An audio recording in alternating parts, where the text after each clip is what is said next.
siang. Sampai ketemu lagi dengan Budi, konsultan akuntansi dan perpajakan.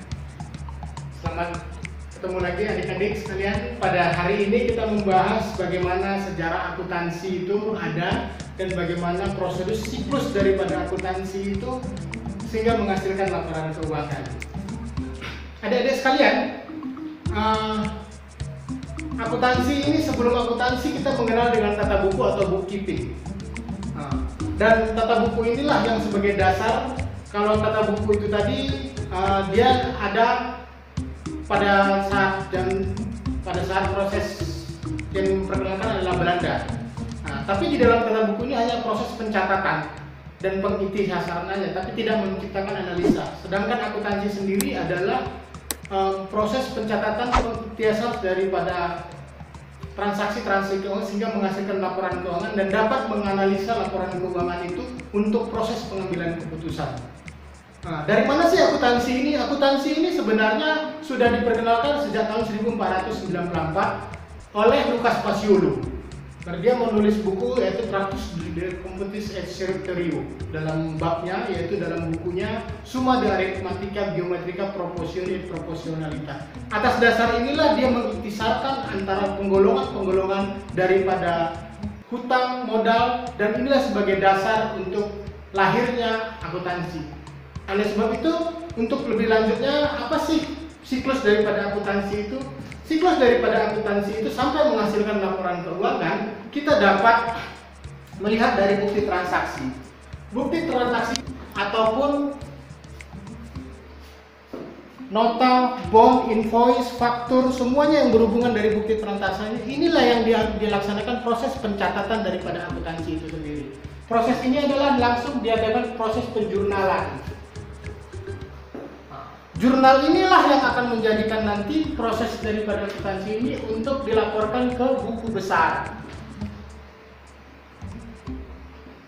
Kemudian setelah dilakukan buku besar, dilaksanakan lagi buku besar pembantu. Nanti saya akan jelaskan bagaimana proses bukti transaksi ini diproses, masukin ke dalam jurnal, masukin ke proses buku besar, masuk buku besar pembantu, dan sampai dia menghasilkan laporan keuangan. Buku besar pembantu. Kemudian setelah masuk dalam buku besar pembantu, dia masuk ke neraca saldo.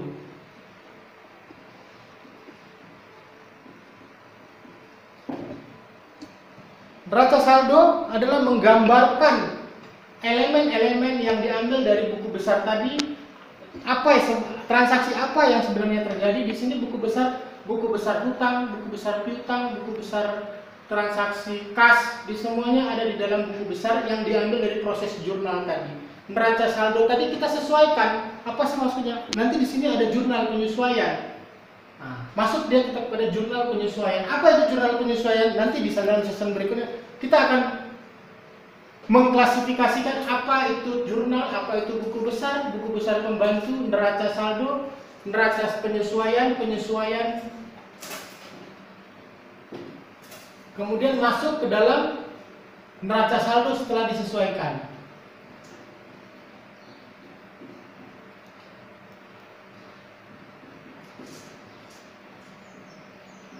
Setelah neraca saldo penyesuaian, maka kita akan menghasilkan laporan neraca. Di sinilah laporan laba rugi, laba atau rugi perusahaan, yang terdiri dari laporan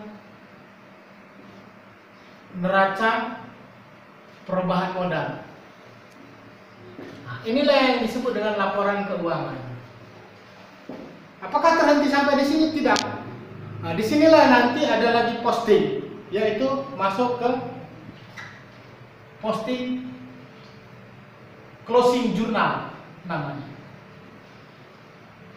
Closing journal entries atau closing trial balance yang pada akhirnya membuat neraca saldo penutup. Neraca saldo penutup dan masuk pada proses akuntansi berikutnya. Bukti-bukti transaksi tadi, apa bukti transaksi tadi? Itu kita kembali lagi semuanya. Itulah proses daripada siklus akuntansi yang kita memahami secara jelas siklus akuntansi ini sampai dia menghasilkan laporan keuangan dan kembali ke periode akuntansi berikutnya. Bukti transaksi tadi, kita harus benar-benar memahami proses bukti transaksi itu dari mana sumbernya. Bukti transaksi itu dari bon-bon, invoice, itu semuanya kita kategorikan ke dalam bukti transaksi. Inilah dasar kita atau bahan baku akuntansi untuk dilakukan proses-proses posting berikutnya. Proses penjurnalan ini setelah bukti akuntansi tadi kita masukin, disinilah proses penjurnalan kita lakukan. Dan proses jurnal inilah nanti kita masukin ke dalam proses buku besar. Di sini ada lagi jurnal, namanya setelah itu adalah jurnal khusus yang terdiri dari jurnal penerimaan kas, jurnal pengeluaran kas, jurnal jurnal hutang atau jurnal pembelian secara hutang, dan jurnal piutang, dan seluruh kategori yang tidak termasuk ke dalam itu jurnal umum. Nanti saya akan jelaskan bagaimana spesial jurnal ini dapat kita masukin ke dalam proses siklus akuntansi berikutnya. Tapi dalam pertemuan kali ini saya menjelaskan bagaimana proses siklus daripada akuntansi ini untuk dapat kita buat menjadi satu laporan keuangan.